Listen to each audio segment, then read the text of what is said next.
Secular பரவாளர்களுக்கு வணக்கம். நான் உங்களுக்கு பரத் பேசிட்டு இருக்கேன். தாவேக்கா விஜய் அவர்கள் சிஎம் ஆகுறதுல ஒரு மிகப்பெரிய ஒரு சிரமம் ஏற்பட்டிருக்கு. யார் தான் கூட்டணிக்கு வர போறா, யார் தான் ஆதரவு தெரிவிக்க போறான்ற ஒரு மிகப்பெரிய குழப்பம் ஏற்பட்டிருக்கு. போதாத குறைக்க இங்க இருக்கக்கூடிய செய்தி ஊடகங்கள்லாம் என்ன பண்றாங்கன்னா, பரபரப்பு, அதிர்ச்சி, திருப்பம், மாற்றம் அப்படின்னு போட்டு ஏதோ செய்திகளை டிஆர்பிக்காக விட்டுட்டு இருக்காங்க. ஆனா இந்த சூழல்ல ஒரு விஷயத்த எல்லாம் நல்லா கவனிங்க. நம்ம எதுக்காக விஜய் எதிர்க்கிறோம்? எந்த ஒரு ஐடியாலஜி அப்படின்ற ஒரு விஷயமுமே விஜய் கிட்ட கிடையாது. குறிப்பா பெரியார தன்னுடைய கொள்கை தலைவராக வச்சிருக்கக்கூடிய இதே திரு விஜய் அவர்கிட்ட பகுத்தறிவு அப்படின்றது ஒரு துளி அளவுக்கு கூட, ஒரு 0.% அளவு கூட அவர்கிட்ட இல்லைங்கிறது அவரே நிரூபிக்கிறாரு. எங்கன்னா இந்த வீடியோ பாருங்க. உலகத்துல யாரும் கார்ல் மார்க்ஸோடைய காலுக்கெல்லாம் மலர் தூவி நான் பார்த்ததே இல்லை. கொள்கை தலைவரை பெரியாரா நீங்க முன்னிறுத்துறீங்க, அதுவும் முதன்மை தலைவரா அவரை நீங்க முன்னிறுத்துறீங்க, அம்பேத்கரை நீங்க முன்னிறுத்துறீங்க. ஆனா கொஞ்சம் கூட பகுத்தறிவுங்கிறது இல்லாம கார்ல் மார்க்ஸோட காலுக்கெல்லாம் பூ போட்டா இது எப்படி? அதுவும் இந்த செயல் அவர் எப்ப செய்யறாரு அப்படிங்கிறத நோட் பண்ணணும். இது அவர் எப்ப செய்யறாருன்னா, அவர் ஆட்சிக்கு அமர்றதுக்காக அவருக்கு கூட்டணி கட்சிகளுடைய தயவு தேவைப்படுது. இந்த சூழல்ல அவர் என்ன பண்றாரு, கம்யூனிஸ்ட் கட்சி அலுவலகத்துக்கு முதல் முறையா போறாரு. விஜயோடைய வாழ்க்கையிலேயே ஒரு கம்யூனிஸ்ட் கட்சியோடைய அலுவலகத்துக்கு விஜய் முதல் முறையா போயிருக்காரு. அங்க போய் இருக்கக்கூடிய ஆட்கள்லாம் பார்த்து சந்திச்சு மரியாதை நிமித்தமா நாங்க நன்றி தெரிவிக்கிறோன்ற மாதிரி போய் உட்காந்து பார்த்துட்டு உடனே கார்ல் மார்க்ஸ்க்கு ஒரு பூ போடுறாரு. இதுதான் நாடக அரசியல்ன்றோம். திரைத்துறையில இருக்கக்கூடிய நபர்கள், நடிக்கக்கூடிய நபர்கள் இப்படிதான் நடிப்பாங்க. அவங்க திரையில மட்டும் இல்ல, தரையிலையும் நடிச்சுக்கிட்டு தான் இருப்பாங்க. அவங்களுடைய ஒரிஜினாலிட்டி என்ன நம்ம யாருக்குமே தெரியாது.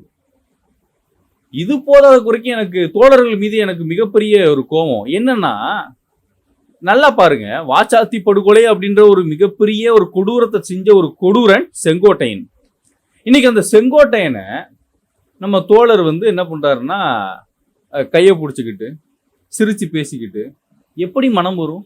ஒரு சைடு அந்த படுகொலையில பாதிக்கப்பட்ட குடும்பத்துக்கு ஆதரவா இங்க ரத்தம் சிந்தினது இதே இந்த செங்கொடிய கையில எழுந்திருக்கக்கூடிய இந்த தோழர்கள் தான். நம்மளை கொன்று குவித்தது அந்த அயோக்கியன் செங்கோட்டையன் தான். ஆனா இன்னைக்கு நீங்க அவரோட கைய பிடிச்சிட்டு வரீங்கல்ல, உங்க கையில ரத்தக்கரையே தெரியலையா? ரத்தக்கரை படியலையா? நீங்க போட்டிருக்க சிவப்பு துண்டு அப்படின்றது அது வெறும் துண்டா மட்டும் தான் உங்களுக்கு இருக்கா? எனக்கு ரத்தமா தெரியுது. அந்த ரத்தம் இப்போ ஒரு அழுக்கா தெரியுது. இதெல்லாம் உங்களுக்கு புரியணும், அதெல்லாம் உங்களுக்கு புரியும்.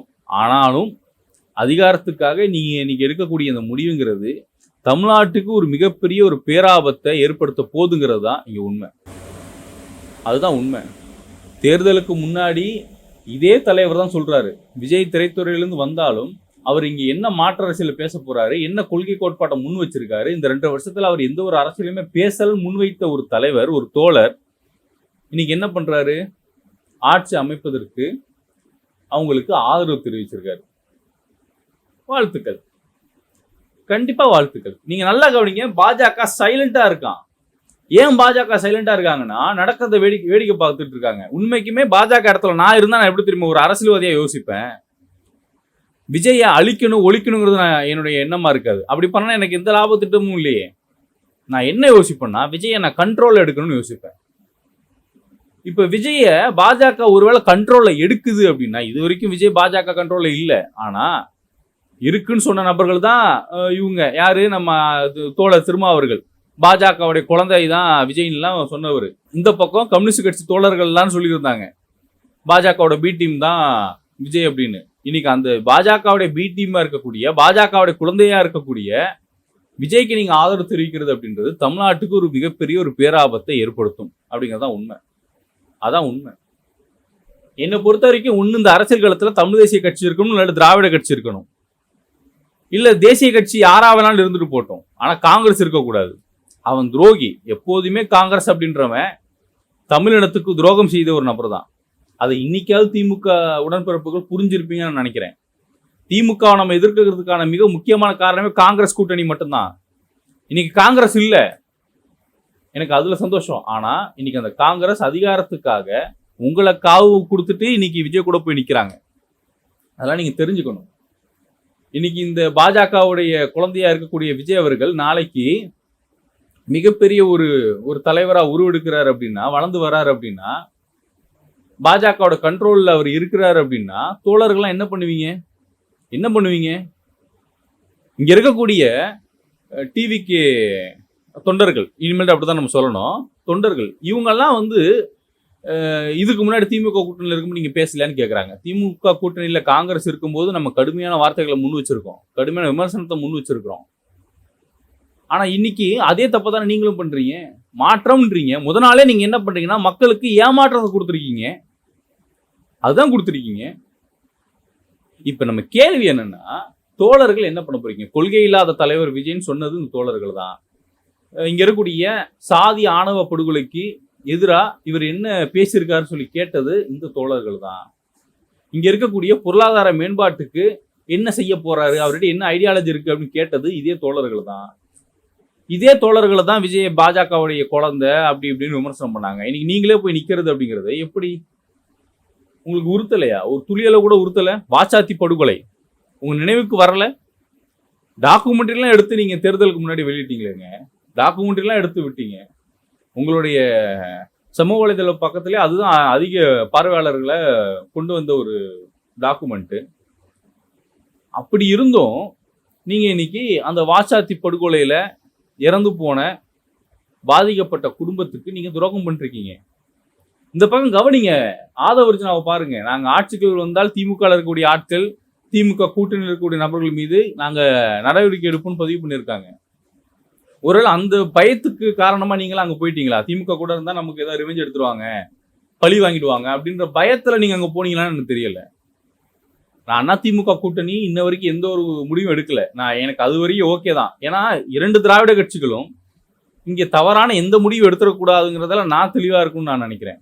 எனக்கு அந்த பயம் இருக்கு, எடுத்துடக்கூடாது அப்படின்னு நான் கொஞ்சம் பயப்படுறேன். ஆனா இன்னைக்கு அந்த அண்ணா திராவிட முன்னேற்ற கழகம் அப்படின்ற அந்த கட்சிக்கு ஆதரவு தெரிவித்த அமமுகவுடைய ஒரு எம்எல்ஏவை கடத்திட்டாங்கன்னு சொல்லி நேத்து நைட்டு வந்து நம்ம டிடிவி தினகரன் வந்து பதிவு பண்றாரு.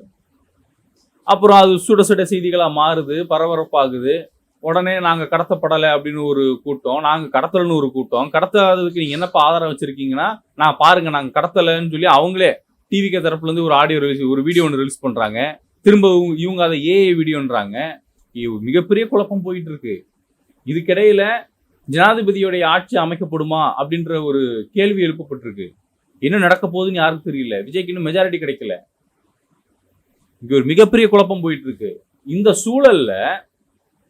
சூழல்ல மக்கள் ஒரு விஷயத்த ஞாபகம் வச்சுக்கோங்க. இங்க இருக்கக்கூடிய எல்லாரும், எல்லா கட்சிகளாலும் இன்ஃப்ளூயன்ஸ் செய்யப்பட்டிருக்கோங்கிறத புரிஞ்சுக்கோங்க.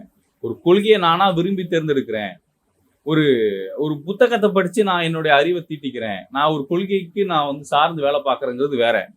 சமூக வலைதள பக்கத்துல வரக்கூடிய செய்திகளை பார்த்துக்கிட்டு, ரீல்ஸை பார்த்துக்கிட்டு, ஷார்ட்ஸை பார்த்துக்கிட்டு, இதெல்லாம் பார்த்து நான் வந்து அரசியல் கத்துக்கிறேன்னு ஒரு கூட்டம் இன்னைக்கு உருவாயிருக்குல்ல, இது ஆபத்தான கூட்டம்.